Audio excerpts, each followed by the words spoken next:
feels to play Deadside.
Welcome to Deadside. Now, this review has been about 1.5 years in the making, as it's fairly frequently updated, which is a point in the favour of Deadside.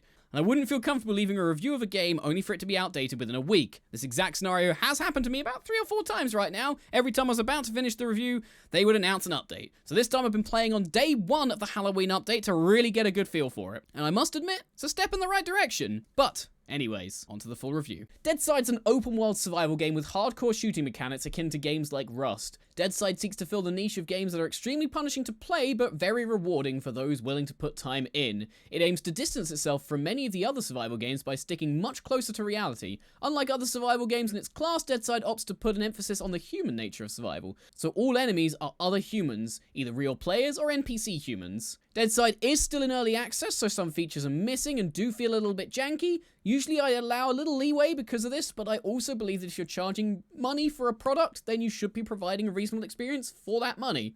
Gameplay. Deadside hits the surface of 2 gameplay elements very well, gunplay and survival. I say on the surface as to me they feel very much like areas that, with a few tweaks, would cement the experience, but right now they just miss the mark. Gunplay, while feeling a lot harder to handle than a standard first-person shooter, is an engaging experience that makes every shot count. No longer can you sit still and tank 5 or 6 shots from an enemy with 0 armor, as is the case in the other games. Deadside ensures that if you are hit, your health bar will surely let you know. This ties in well to the survival mechanics, which, insofar as it's tied to gunplay, really hit the mark. Unfortunately for me, this is where the praise ends. Shooting, while impactful, suffers from the very real issue that you can aim point blank at an enemy with a shotgun, shoot 4 times, and only just hit on the last, while your partner simultaneously is cross-mapping from the hip with the aforementioned shotgun. Now, I'll be the first to admit that I am not the most professional shot when it comes to video games, or real life for that matter, but I do believe that the variance in hit detection is more of an issue with the game than me. Survival likewise has serious issues that make the experience significantly less fun. To begin with, the food and water mechanic is a standard fare trope of a system that has no impact on the game other than to make you feel like you're babysitting your character. Allow me to explain. Yes, food and water is a royal pain when you don't have any. And as a veteran player of all sorts of survival games, I often have very little problem with the mechanics in all its forms. Deadside, however, is one of the games that has the mechanics but decides to opt for a looting system that never seems to contain any water or food, meaning the only place to get supplies like this is from the safe zone traders, completely removing the point of exploring to survive. I will note that in a recent patch I found that more seem to be spawning, but really, in a game set in a post-apocalypse, I see no reason why not a single family dwelling has even so much as a bottle of water. Side note, in the 18 hours I've played of Deadside, I noticed the only source of liquid is soda because water is gone. The system is also undermined by the other hardcore elements, since you are significantly significantly more likely to die in one hit before your food and water bar is going to become a major concern. In certain private servers, loot rates have vastly increased, and this does make the situation a little better, or at least less unnecessarily irritating. I still personally prefer the deep level of survival mechanics from games like Green Hell if you're gonna do a hardcore survival game. The biggest issue gameplay-wise really falls to the subpar AI.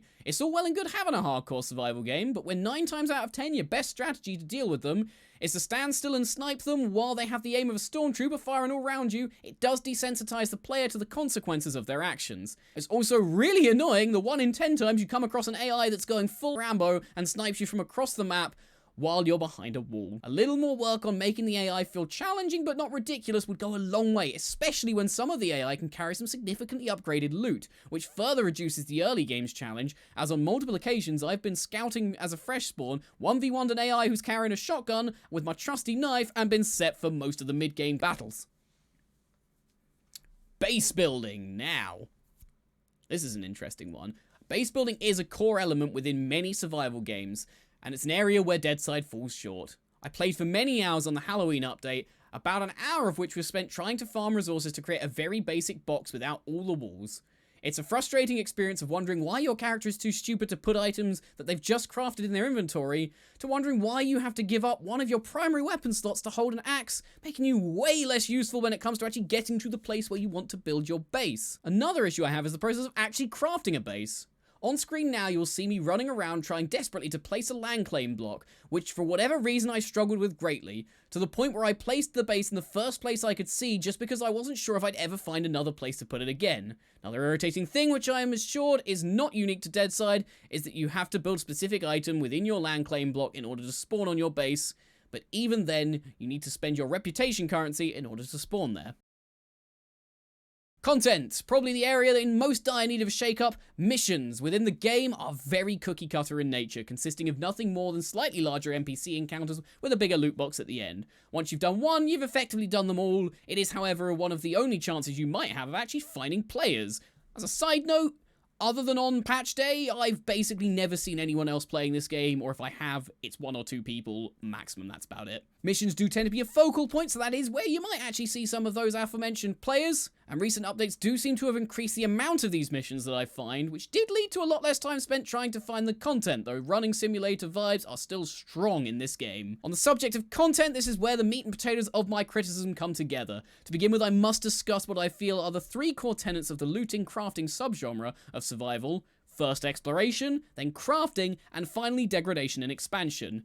Deadside fails on the first front with the exploration system because most of the map is actually pretty empty. And also, going to POIs, the place you'd expect to find the high tier loot, often yields you less than the non-named locations on the map, but the non-named locations are so sparse you can't actually go out exploring to try and find them because you probably won't, and if you do, the likelihood is you won't find what you want there either.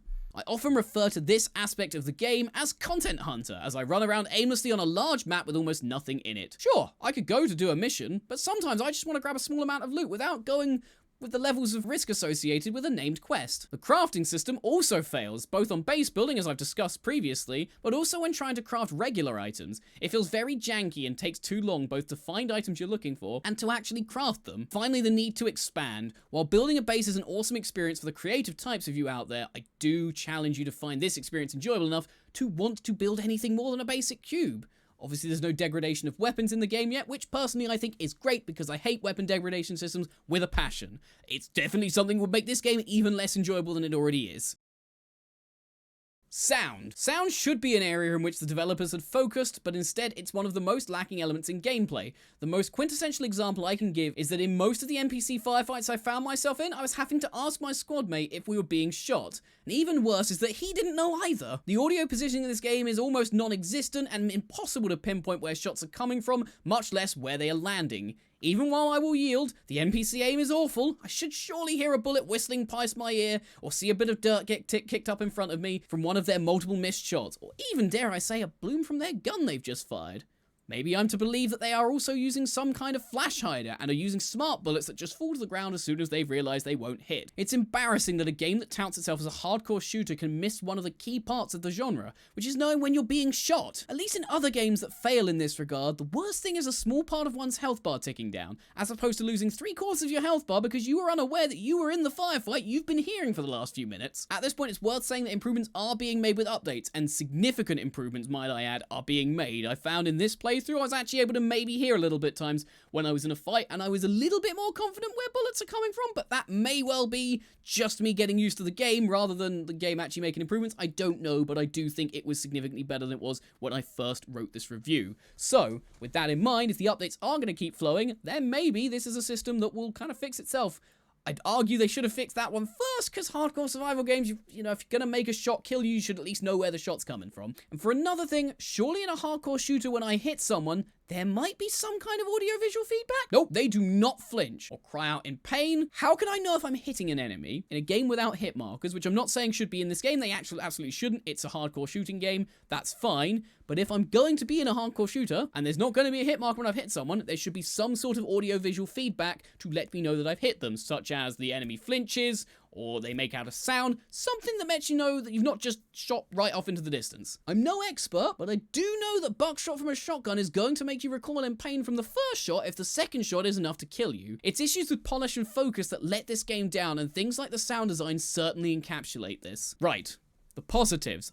I've been very critical in this review, and I understand that, and I understand there are going to be people who haven't watched this far that think I'm just going to be hating on this game. But graphics.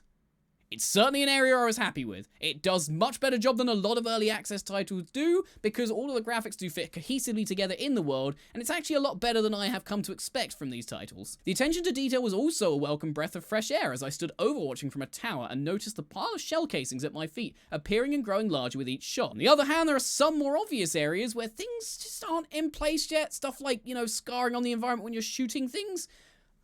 I'd argue that shooting a wall and seeing like I don't know, like a little hole in the wall, doesn't actually have to go through the whole wall, but you know, a little bit of environmental scarring, a lot more noticeable to the player than the bullet casings stacking up next to you when you're sniping from a tower, which means I'd say that if you're going to focus on one of the two things, you focus on the one people are going to notice, because then they go, hey look, cool, environmental scarring. And not even that. I don't look at environmental scarring in games and go, hey look, cool, but I do notice when it's not there, and that's the difference. If the shell casings didn't appear below me, I wouldn't notice it. It's nice that they're there, and it's very lucky I did notice it, and it's a real nice touch, and if it was in a game that had all of the other features one's come to expect from a shooting game, it'd be a really cool feature. But frankly, it doesn't. It doesn't come from that kind of game whatsoever. Other aspects of the graphics also feel quite nice, lighting felt good, and it just generally ran pretty well. Performance, which is another area in this game that it's pretty adequate. Considering some of the buggy messes that make it to early access, this was a really nice experience. I think of the 2 or 3 people who I've played with, we've had one instance of a hard crash in the entire time we've been playing, and very few bugs that weren't sorted with the old alt and tab method, which, to be fair, in fully released AAA games still don't always get fixed, so actually performance was another area where I was very happy. I was playing at 1440p on my trusty 1070 and frame rates remained stable. But your mileage may vary, as channel friend Mr. Dadshot had much the same performance, rocking his much beefier 2070 Super, and I got challenged to some members of the community whilst in a game, and they also had very similar experience when they were rocking a 2080 Ti. So, as with many other early access survival games, game optimizations can be done. This, however, not an issue and will not affect my final score, because these issues are exactly what early access is there to iron out. It allows the developers to give the community a game to effectively playtest for free. I say for free, they're charging money for it, but you know what I mean. We get to playtest the game early and let them know if there's any unacceptable issues, which is what I hope this review is going to be doing.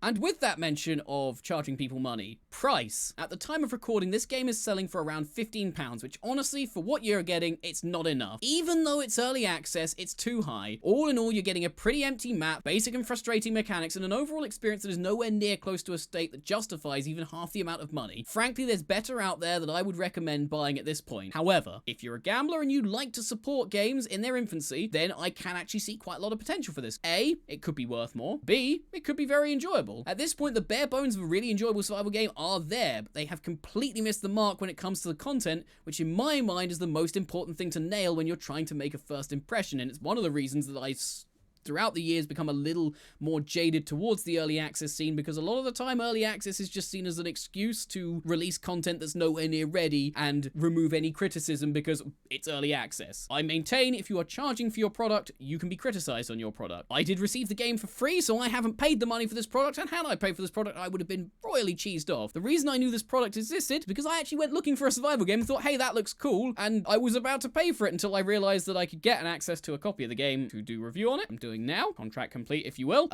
But yeah, had I paid £15 for this, I would have been royally miffed, especially since I got this around about a year ago, and the content was vastly inferior then than it is now. So that's double-edged sword. It's getting better, but it's still not quite at the point where I'd say you'd really want to be investing in this one at the moment.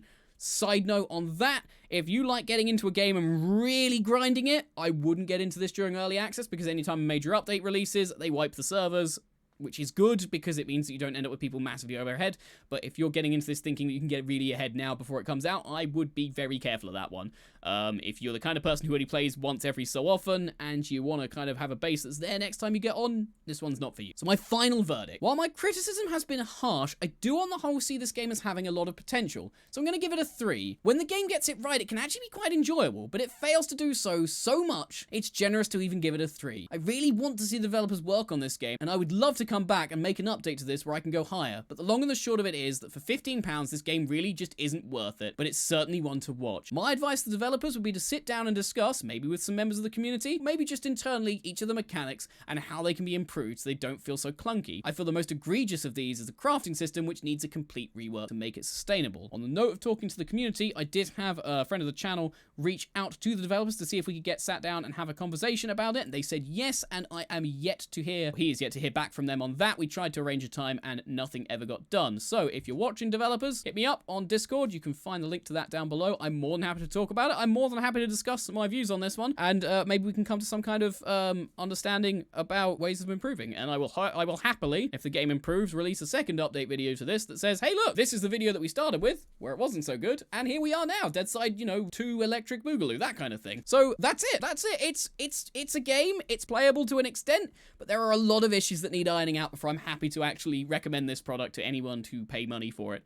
So that being said, if you have enjoyed this video, please drop a like and subscribe. Let me know in the comments if you agree or disagree. You are welcome to disagree. I understand that maybe I've missed the mark. I get the feeling that there is a very strong community that really loves this game, so if I have just missed the mark and completely missed the point, please let me know. I'm more than happy to be told I'm wrong. Yeah, drop it down in the comments below. If you want to come and join me and say hello to me on some of my other platforms, they'll be linked down below as well. And I hope you have a wonderful day. I will see you all in the next video, or maybe in the next year and a half when I actually get the next video done like this one, eh? See you around.